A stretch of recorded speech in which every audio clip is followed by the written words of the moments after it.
So, you've got a long layover at Beijing's capital airport. What do? Instead of that mad dash into the city, what if you could have this amazing, creative little adventure that's literally just minutes away?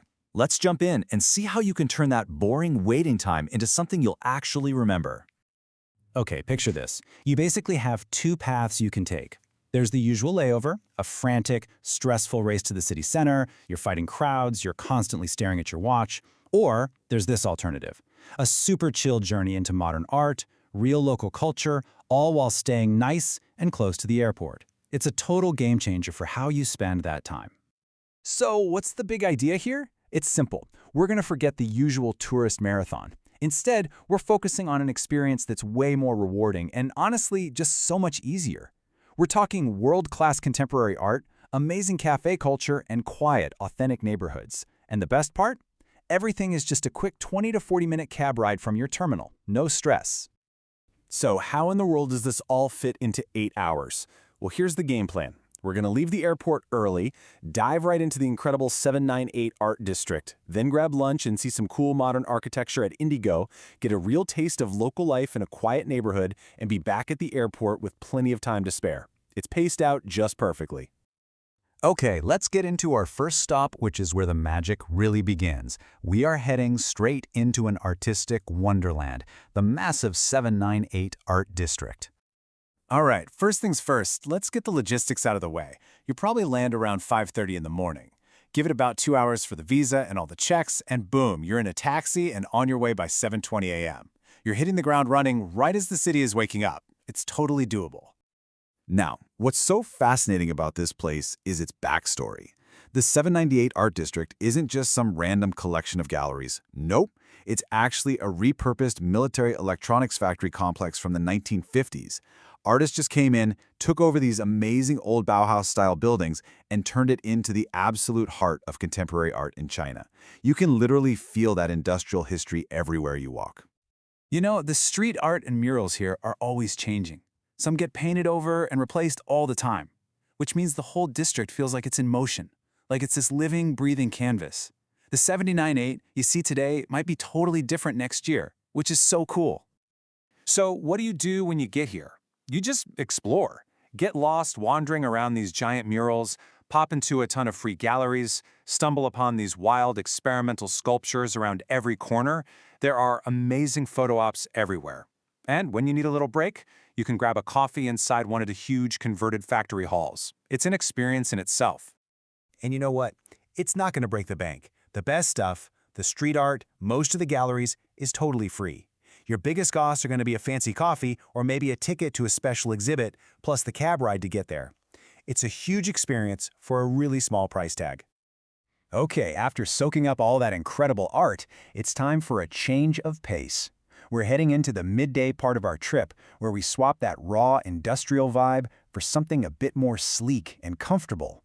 This is where we get to see a completely different side of modern Beijing. Our next stop is a place called Indigo, and it's just a super quick 15-minute taxi ride away. Now, don't think of it as just a shopping mall. It's this gorgeous, thoughtfully designed lifestyle complex that really shows you what modern life in Beijing is all about. So why stop here? Well, for one, if it's a cold winter day, its warm, sunny interior is just perfect.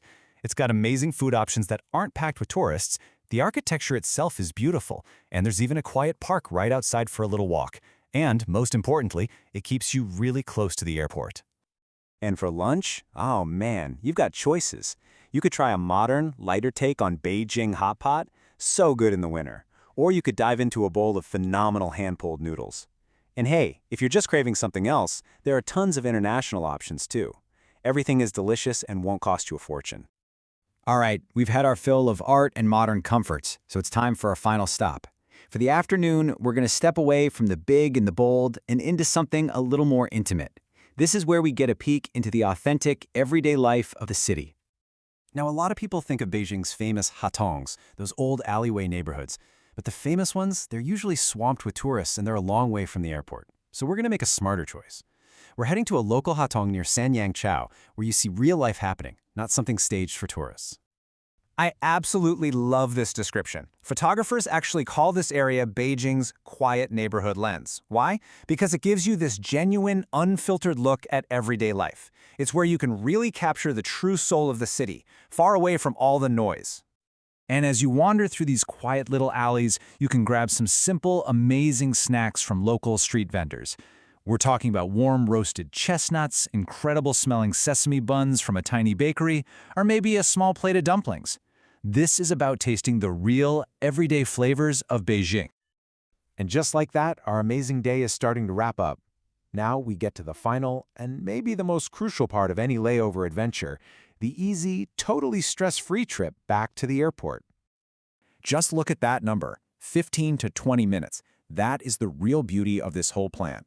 From our last stop in that quiet little Hatong, you are less than half an hour away from the airport terminal. I mean, that's the absolute definition of a low-stress layover.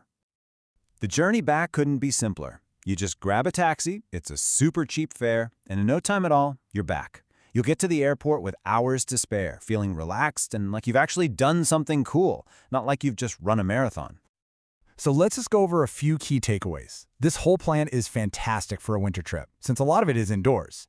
Make sure you have a little cash for taxis and a card for other stuff. And keep your passport handy. But the biggest thing to remember is that staying close to the airport is what makes this whole thing so enjoyable and stress-free.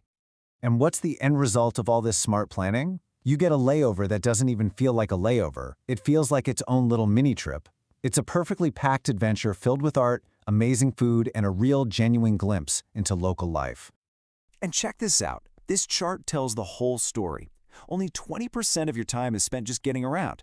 The huge majority, 80% of your day, is dedicated to actually doing things, seeing art, eating great food, and just soaking in the local culture. Now that is a layover done right. So this really leaves us with one final thought. When we start to rethink all that dead time in our travel schedules, we can unlock these amazing little adventures. It really makes you wonder, doesn't it? What amazing story is just waiting to be discovered in your next layover?